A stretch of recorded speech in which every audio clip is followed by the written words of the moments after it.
Good morning all. Good morning all. നമ്മൾ കഴിഞ്ഞ ക്ലാസ്സിൽ സയൻറ്റിഫിക് മാനേജ്മെൻറ്റ് എന്താണ്, അതിൻ്റെ അതിൻ്റെ പ്രിൻസിപ്പിൾസ് ഓഫ് സയൻറ്റിഫിക് മാനേജ്മെൻറ്റ് എന്നുള്ള കാര്യങ്ങൾ കഴിഞ്ഞ ക്ലാസ്സിൽ പഠിച്ചു. ഇന്ന് പഠിക്കാനുള്ളത് features of scientific management. Scientific മാനേജ്മെൻറ്റിൻ്റെ ഫീച്ചേഴ്സ് എന്തൊക്കെയെന്നാണ്. ഒന്നാമത്തെ features separation of planning and doing. Planning എന്ന് പറഞ്ഞിട്ടുള്ളതും ഡൂയിങ് എന്ന് പറഞ്ഞിട്ടുള്ളതും എന്ത് ചെയ്യണം, സെപ്പറേറ്റ് ചെയ്തിരിക്കണം. രണ്ടും രണ്ട് വ്യക്തികളായിരിക്കണം എന്ത് ചെയ്യേണ്ടത്, അല്ലെങ്കിൽ വ്യക്തികൾ അല്ലെങ്കിൽ ഗ്രൂപ്പ് ഓഫ് പേഴ്സൺസ് ആണ് എന്ത് ചെയ്യേണ്ടത്. ഈ പ്ലാനിങ് വർക്കും ഡൂയിങ് വർക്കും, പ്ലാനിങ് വർക്ക് ചെയ്യുന്നത് ആരാ, മാനേജ്മെൻ്റ് ആയിരിക്കും. പ്ലാൻ ചെയ്യുക, എക്സിക്യൂട്ട് ചെയ്യുക, അങ്ങനത്തെയുള്ള കാര്യങ്ങളൊക്കെ ആരാ ചെയ്യുക, മാനേജ്മെൻ്റ് ആയിരിക്കും. ആൻഡ് ഡൂയിങ് വർക്ക് ആരാ ചെയ്യുക, എംപ്ലോയീസ് ഓഫ് ദ ഓർഗനൈസേഷൻ. ഓർഗനൈസേഷനിലുള്ള ലോവർ ലെവൽ മാനേജ്മെൻറ്റിലുള്ള ആൾക്കാരായിരിക്കും, അടുത്ത എംപ്ലോയീസ് ആയിരിക്കും എന്ത് ചെയ്യുക, ഈ ഡൂയിങ് ആക്ടിവിറ്റീസും വർക്കൊക്കെ ചെയ്യാം. Taylor emphasized that planning should be left to the supervisor and workers should give emphasis only on operational work. Taylor ഈ സയൻറ്റിഫിക് പ്രിൻസിപ്പിൾ പറഞ്ഞിട്ടുള്ളതെന്ന് വെച്ചാൽ എന്താ, അതായത് പ്ലാനിങ് വർക്കും കാര്യങ്ങളൊക്കെ ആരിലുണ്ടായിരിക്കണം, സൂപ്പർവൈസർ ആയിരിക്കണം ആ ഒരു കാര്യങ്ങളൊക്കെ എന്ത് ചെയ്യേണ്ടത്. എന്നിട്ട് ഈ പ്ലാൻ ചെയ്യുന്ന ഓരോ കാര്യങ്ങളും എക്സിക്യൂട്ട് ചെയ്യേണ്ടത് ആരാ, ഓപ്പറേഷണൽ ലെവലിലുള്ള വർക്കേഴ്സ് ആയിരിക്കണം എന്ത് ചെയ്യേണ്ടത്, അത് ചെയ്യേണ്ടത്. പ്രൊഡക്ഷൻ നടത്തുക, അത് മാർക്കറ്റ് ചെയ്യുക, അങ്ങനത്തെ കാര്യങ്ങളൊക്കെ ചെയ്യേണ്ടത് ആരാ, ഈ എംപ്ലോയീസ് ഓഫ് ദ ഓർഗനൈസേഷൻ ആയിരിക്കണം. ഇനി രണ്ടാമത്തത് ഫങ്ഷണൽ ഫോർമാൻഷിപ്പ്. സയൻറ്റിഫിക് മാനേജ്മെൻറ്റിലെ ഇമ്പോർട്ടൻ്റ് ആയിട്ടുള്ളൊരു ഫീച്ചറാണിത്, ഫങ്ഷണൽ ഫോർമാൻഷിപ്പ് എന്ന് പറഞ്ഞിട്ടുള്ള ഫീച്ചർ. നമ്മൾ പ്രിൻസിപ്പിൾസിൽ പറഞ്ഞ് ഫങ്ഷണൽ ഫോർമാൻഷിപ്പ് പറഞ്ഞിട്ടുണ്ട്. അതിൽ തന്നെ ഈ ഫങ്ഷണൽ ഫോർമാൻഷിപ്പ് എന്ന് പറഞ്ഞിട്ടുണ്ടെങ്കിൽ ഓരോ വർക്കും ചെയ്യാൻ ഓരോ പേഴ്സൺസ് ആ വർക്ക് ചെയ്യാനും അത് നോക്കാനും വേണ്ടിയിട്ട് ഓരോ പേഴ്സൺസിനും എന്ത് ചെയ്തിട്ടുണ്ടായിരിക്കും, ഓരോ ക്ലർക്കിനെയും അപ്പോയിൻ്റ് ചെയ്തിട്ടുണ്ടായിരിക്കും. ഈ ഫങ്ഷണൽ ഫോർമാൻഷിപ്പിൽ under this system 8 persons are involved to direct the activities of the workers ഓർഗനൈസേഷനിൽ ചെയ്യുന്ന വർക്കേഴ്സിൻ്റെ അവരുടെ ആക്ടിവിറ്റീസ് ഡയറക്റ്റ് ചെയ്യാനും, എന്തെങ്കിലും പ്രോബ്ലംസോ കാര്യങ്ങളൊക്കെ ഉണ്ടെങ്കിൽ അത് പറഞ്ഞു കൊടുക്കാനും, നല്ല രീതിയിൽ പ്രൊഡക്ഷൻ നടത്താനും, അഡ്വൈസ് കൊടുക്കാനും, ഇങ്ങനത്തെയുള്ള കാര്യങ്ങളൊക്കെ ഡയറക്റ്റ് ചെയ്യാൻ വേണ്ടിയിട്ട് എന്ത് ചെയ്തിട്ടുണ്ട്, 8 പേഴ്സൺസിന് എന്ത് ചെയ്തിട്ടുണ്ട്, അപ്പോയിൻ്റ് ചെയ്തിട്ടുണ്ട്. അതിൽ 4 പേഴ്സൺസ് ആർ കൺസേൺഡ് വിത്ത് പ്ലാനിങ്ങുമായിട്ട് റിലേറ്റഡ് ആയിട്ടുള്ള 4 ആൾക്കാരും 4 persons are concerned with doing വർക്കുമായിട്ട് റിലേറ്റഡ് ആയിട്ടുള്ള 4 ആൾക്കാരും. ഇങ്ങനെ 8 ആൾക്കാർ എന്ത് ചെയ്തിട്ടുണ്ട്, അപ്പോയിൻ്റ് ചെയ്തിട്ടുണ്ട്. എന്തിനു വേണ്ടിയിട്ട്, to direct the activities of the വർക്കേഴ്സിൻ്റെ ആക്ടിവിറ്റീസ് ഡയറക്റ്റ് ചെയ്യാൻ വേണ്ടിയിട്ട് സയൻറ്റിഫിക്ക് മാനേജ്മെൻറ്റിലെ ഫങ്ഷണൽ ഫോർമാൻഷിപ്പ് പ്രകാരം 8 ആളുകൾ എന്ത് ചെയ്തിട്ടുണ്ട്, അപ്പോയിൻ്റ് ചെയ്തിട്ടുണ്ട്. അതിൽ 4 ആളുകൾ പ്ലാനിങ്ങിലും 4 ആളുകൾ ഡൂയിങ് വർക്കിലാണ് ഉണ്ടാവുക.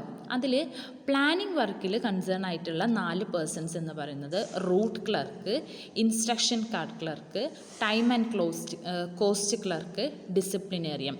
റൂട്ട് ക്ലർക്ക് എന്ന് പറഞ്ഞിട്ടുണ്ടെങ്കിൽ അവർക്ക് അത് ചെയ്യാൻ ആവശ്യമായിട്ടുള്ള ഗൈഡ്, അത് ചെയ്യാൻ ആവശ്യമായിട്ട് റൂട്ട് പറഞ്ഞു കൊടുക്കുക, അത് എങ്ങനെയാണ് അതിൻ്റെ വഴി പറഞ്ഞു കൊടുക്കുക, അത് ആദ്യം മുതലേ എങ്ങനെയാണ് ചെയ്യേണ്ടത്, അതിൻ്റെ അവസാനം വരെ ഏതൊക്കെ വഴിയിലൂടെ കടന്നു പോകണം, എങ്ങനെയൊക്കെ ചെയ്യണം എന്നുള്ള കാര്യങ്ങളൊക്കെ പറഞ്ഞു കൊടുക്കുന്നത് ആരായിരിക്കും, റൂട്ട് ക്ലർക്ക് ആയിരിക്കും.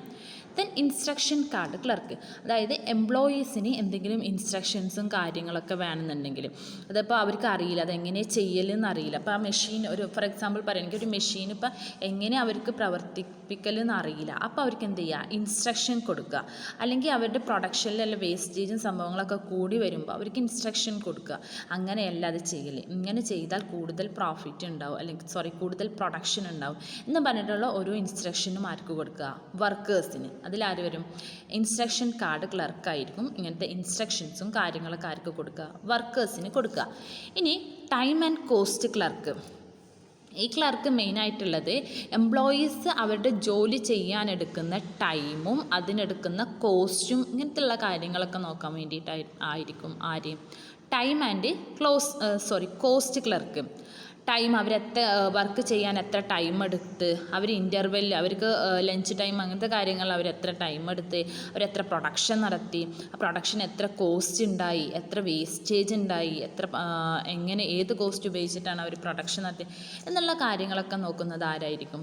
ഈ ടൈം ആൻഡ് കോസ്റ്റ് ക്ലർക്കായിരിക്കും. ഇനി നാലാമത്തൊരു പ്ലാനിങ്ങുമായിട്ട് റിലേറ്റഡ് ആയിട്ടുള്ള ഒരു പേഴ്സൺ ആണ് ഡിസിപ്ലിനേറിയൻ. എന്ത് വേണം? ഒരു ഓർഗനൈസേഷൻ്റെ ഹാർമോണിയസ് ആയിട്ടുള്ള ഒരു നടത്തിപ്പിന് എന്ത് വേണം? ഡിസിപ്ലിൻ എന്ന് പറഞ്ഞിട്ടുള്ള കാര്യം വെരി ഇമ്പോർട്ടൻ്റ് ആണ്. ഡിസിപ്ലിൻ ഉണ്ടായാൽ മാത്രമേ എന്ത് ചെയ്യുള്ളൂ? ഓർഗനൈസേഷൻ നല്ല രീതിയിൽ നടന്നു പോകുള്ളൂ. അപ്പോൾ ഡിസിപ്ലിനേറിയൻ ആയിരിക്കും എന്ത് നോക്കുക? ഈ ഡിസിപ്ലിൻ ഓർഗനൈസേഷൻ്റെ ഡിസിപ്ലിനും മറ്റുള്ള കാര്യങ്ങളൊക്കെ മെയിൻറ്റെയിൻ ചെയ്യുക ഈ ഡിസിപ്ലിനേറിയൻ എന്ന് പറഞ്ഞിട്ടുള്ള പേഴ്സൺ ആയിരിക്കും. ഇനി അത് 4 ആൾക്കാർ. ഇനി അടുത്ത 4 ആൾക്കാർ ഏത് റിലേറ്റഡാ? ഡൂയിങ് വർക്ക് ചെയ്യുക. അവരെന്താ ചെയ്യുക? പ്ലാൻ ചെയ്യാണ്. ഈ 4 ആൾക്കാരും റൂട്ട് ക്ലർക്കും ഇൻസ്ട്രക്ഷൻ കാർഡ് ക്ലർക്കും ടൈം ആൻഡ് കോസ്റ്റ് ക്ലർക്കും ഡിസിപ്ലിനേറിയും ഈ 4 ആൾക്കാർ എന്താ ചെയ്യുക? പ്ലാൻ ചെയ്യാണ് ചെയ്യാം. ഇതിൽ ആ പ്ലാൻ ചെയ്ത വർക്ക് ഡൂ ചെയ്യുന്ന 4 ആൾക്കാരാണ്. ഒന്നാമത് speed boss, 2 inspector, maintenance foreman, gang boss. ഇവരൊക്കെ എന്താ ചെയ്യുക? ആ ആക്ടിവിറ്റി അല്ലെങ്കിൽ പ്രൊഡക്ഷൻ നടത്തുക, ആ ആക്ടിവിറ്റീസ് ചെയ്യുക. അതാണ് ആര്? ഈ 4 ആൾക്കാർ. Speed boss, inspector, maintenance foreman, gang boss. ഇത്തരമുള്ള ഒരാൾ. ഇൻസ്പെക്ടർ എന്നൊക്കെ പറഞ്ഞിട്ടുണ്ടെങ്കിൽ അവരെന്ത് ചെയ്യുക? ഇൻസ്പെക്ട് ചെയ്യുക. അവർ ചെയ്ത കാര്യങ്ങൾ എന്ത് ചെയ്യുക? ഡൂ ചെയ്ത എംപ്ലോയീസ് വർക്ക് ചെയ്തിട്ടുള്ള കാര്യങ്ങൾ ഇൻസ്പെക്ട് ചെയ്യുക, ഒന്നും കൂടി ചെക്ക് ചെയ്യുക, മെയിൻറ്റെയിൻ ചെയ്യുക, ഫോർമാൻസിനെ മെയിൻറ്റെയിൻ ചെയ്യുക, അങ്ങനത്തെ കാര്യങ്ങളായിരിക്കും ആര് ചെയ്യുക? ഈ 4 person. Speed boss, inspector, maintenance foreman, gang boss. ഇനി മൂന്നാമത്തെ ഒരു ഫീച്ചറാണ് scientific work study. Scientific method എന്ന് പറഞ്ഞിട്ട് സയൻറ്റിഫിക് തിയറി എന്ന് പറഞ്ഞിട്ടുണ്ടെങ്കിൽ സയൻറ്റിഫിക് ആയിട്ടുള്ള മെത്തേഡ്സും ടെക്നിക്സും കാര്യങ്ങളൊക്കെ അപ്ലൈ ചെയ്യുന്ന ഒരു സ്റ്റഡിയാണ് ഏത്? ഒരു തിയറിയാണ് ഏത്? Scientific theory. ഈ scientific work studies or job analysis is undertaken to determine the time a reasonable normal worker would take to do a job perfectly or takes to complete the work.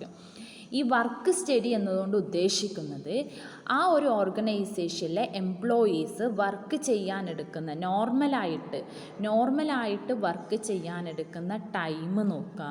Our complete ചെയ്യുക. ആ work ചെയ്യാൻ അവർ എത്ര ടൈമാണോ complete ചെയ്യാൻ വേണ്ടി എടുക്കുന്നത്, ഇതിനുള്ള time related ആയിട്ടുള്ള കാര്യങ്ങളൊക്കെ നോക്കുന്നതാണ് ഇത് വർക്ക് സ്റ്റഡിയിൽ ചെയ്യുന്നത്. വർക്ക് സ്റ്റഡി തന്നെ 3 തരത്തിലുള്ള സ്റ്റഡി നടത്തുന്നുണ്ട് ഈ വർക്ക് സ്റ്റഡിയിൽ. വർക്കേഴ്സിൻ്റെ വർക്ക് റിലേറ്റഡ് ആയിട്ടുള്ള കാര്യങ്ങൾ സ്റ്റഡി ചെയ്യുക. അവർ എത്ര ടൈം എടുക്കുന്നുണ്ട്, അവിടെ എവിടെയൊക്കെ പോകുന്നുണ്ട്, അവർ ലഞ്ച് ടൈം എത്ര എടുക്കുന്നുണ്ട്, അവർ റെസ്റ്റ് ടൈം എത്ര എടുക്കുന്നുണ്ട്, ഇങ്ങനെയുള്ള കാര്യങ്ങളാണ് ഇതിൽ നോക്കുന്നത്, വർക്ക് സ്റ്റഡിയിൽ നോക്കുന്നത്. ഈ വർക്ക് സ്റ്റഡീനെ 3 ക്ലാസിഫൈ ചെയ്യാം. ഒന്നാമത് time study, 2 motion study, 3 fatigue study. ഒന്നാമത്തത് ടൈം സ്റ്റഡി. ടൈം സ്റ്റഡി എന്ന് പറഞ്ഞിട്ടുണ്ടെങ്കിൽ ആ ഒരു organisation it involves the determination of a time movement takes to complete a work. ഒരു വർക്ക് കംപ്ലീറ്റ് ചെയ്യാൻ വേണ്ടിയിട്ട്, അതായത് ഒരു പ്രൊഡക്ഷൻ സ്റ്റാർട്ട് ചെയ്തത് മുതൽ ആ പ്രൊഡക്ഷൻ കംപ്ലീറ്റ് ചെയ്യുന്നത് വരെ ആ ഒരു എംപ്ലോയി എത്ര ടൈംസ് ആണോ ആ വർക്ക് ചെയ്യാൻ വേണ്ടി എടുക്കുന്നത് അത് നോക്കുന്ന ഇതിലായിരിക്കും ടൈം സ്റ്റഡിയിലായിരിക്കും അത് നോക്കുക. അതാണ് ടൈം സ്റ്റഡി. എംപ്ലോയി ആ വർക്ക് കംപ്ലീറ്റ് ചെയ്യാൻ വേണ്ടിയിട്ട് എത്ര ടൈം എടുത്തോ എന്നതായിരിക്കും ഇതിൽ നോക്കുക, ടൈം സ്റ്റഡിയിൽ നോക്കാം. അങ്ങനെ നോക്കുന്നത് കൊണ്ട് നമുക്ക് എന്താ fair day's work and rest period to complete it. അതായത് ഒരു നോർമലായിട്ടുള്ള എംപ്ലോയീസിന് ഒരു എത്ര സമയം വേണം എന്നുള്ളത് നമുക്കൊരു സ്റ്റാൻഡേർഡ് ഫിക്സ് ചെയ്യാനും കാര്യങ്ങളൊക്കെ ചെയ്യാനും ഇതിന് സഹായിക്കും. ഈ ടൈം സ്റ്റഡിയിൽ നമുക്ക് ഹെൽപ്പ് ചെയ്യും. പിന്നെ ആ ഒരു റെസ്റ്റ്, എത്ര ടൈം റെസ്റ്റ് വേണം എന്നുള്ള ഓരോ കാര്യങ്ങളും നമുക്ക് ടൈം സ്റ്റഡിയിൽ മനസ്സിലാക്കാൻ കഴിയും. ഇനി രണ്ടാമത്തൊരു സ്റ്റഡിയാണ് മോഷൻ സ്റ്റഡി. മോഷൻ സ്റ്റഡി എന്ന് പറഞ്ഞിട്ടുണ്ടെങ്കിൽ study of movements in part which are involved in A doing A work. അതായത് ഒരു എംപ്ലോയീസ് ഒരു വർക്ക് ചെയ്യുമ്പോൾ അവിടെ നിന്ന് അയാൾ എത്രത്തോളം എങ്ങനെയൊക്കെ മൂവ് ചെയ്യുന്നുണ്ട്, ഏതൊക്കെ ടൈമിൽ എവിടെയൊക്കെ അയാൾ പോകുന്നുണ്ട്, മോഷൻ സ്റ്റഡി അയാളെ മൂവ്മെൻറ്റ് എന്ത് ചെയ്യുക മനസ്സിലാക്കുക. അയാളിടയ്ക്ക് പോകുന്നുണ്ട്, എങ്ങോട്ടൊക്കെ തിരിയുന്നുണ്ട്, അങ്ങനെയുള്ള അയാളുടെ മൂവ്മെൻറ്റ് മനസ്സിലാക്കുകയാണ് ഇത് ചെയ്യുന്നത് മോഷൻ സ്റ്റഡിയിൽ ചെയ്യുന്നത്.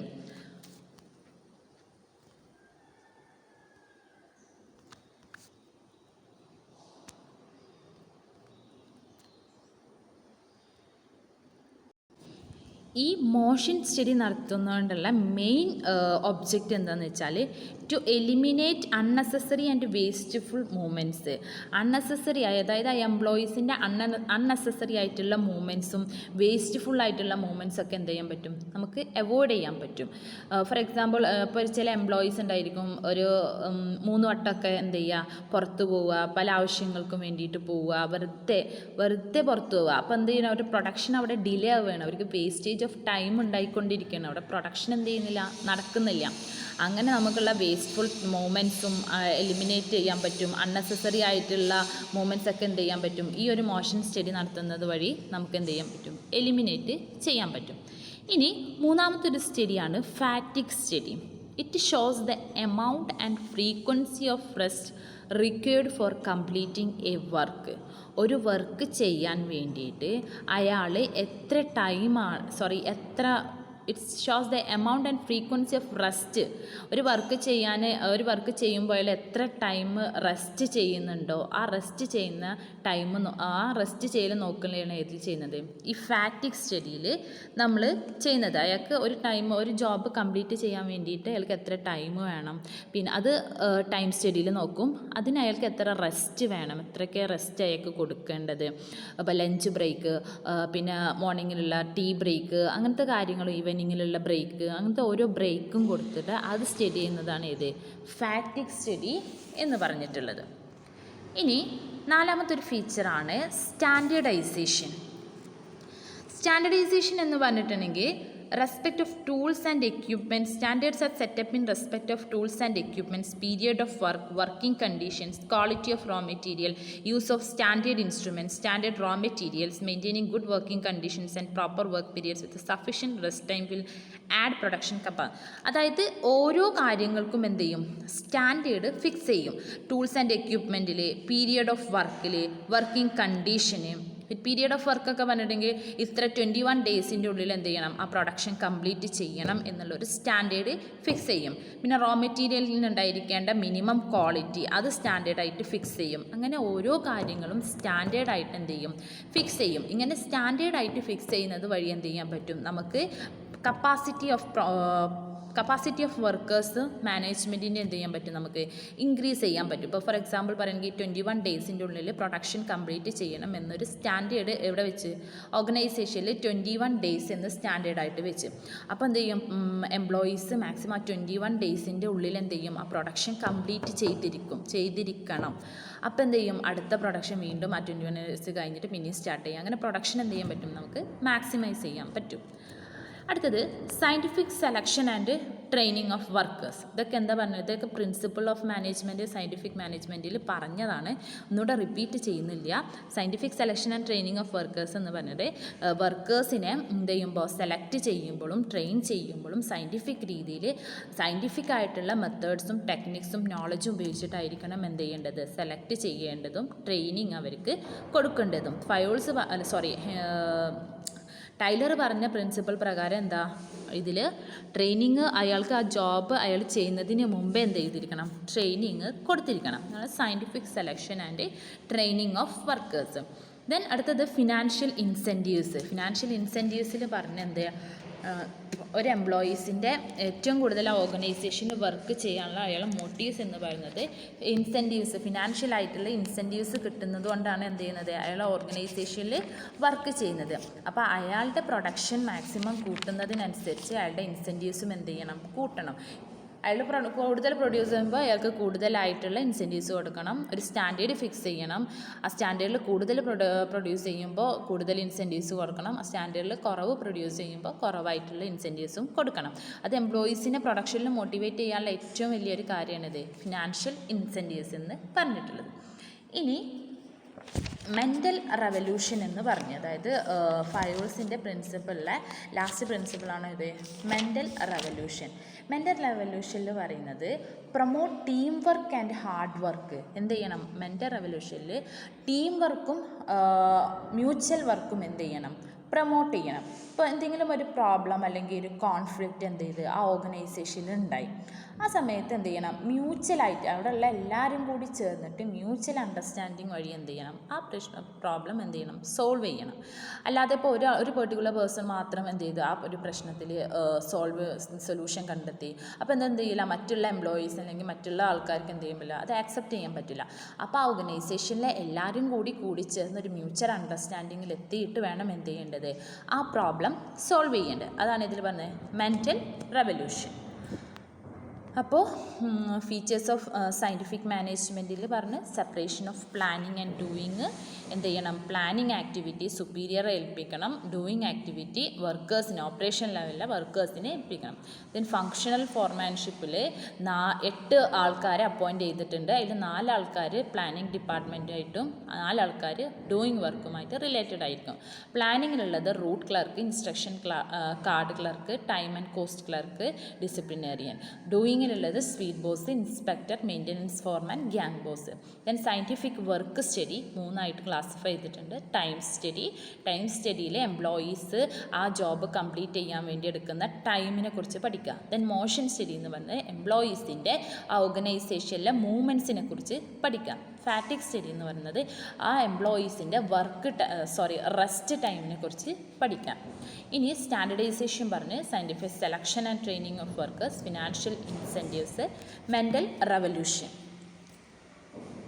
Okay, thank you.